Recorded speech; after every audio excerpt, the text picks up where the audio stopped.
Good day, learners. Today we will be focusing on how to write an instructional text and a few basic rules that we need to follow.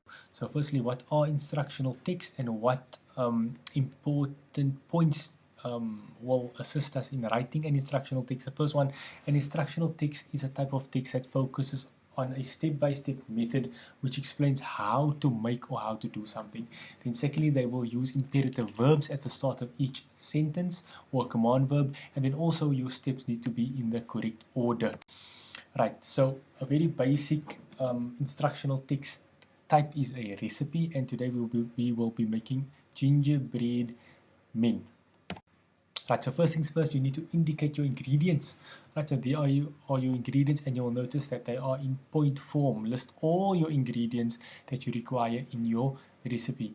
Next, your method that you need to follow in order to have a successful product at the end.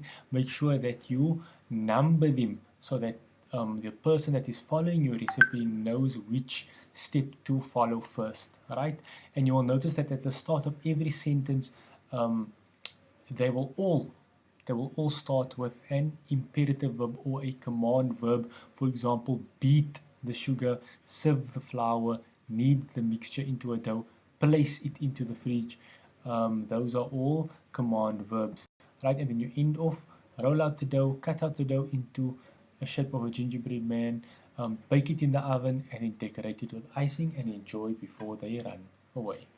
That is just a very basic recipe on an instructional text that tells us or explains to us how to make gingerbread men. Thank you.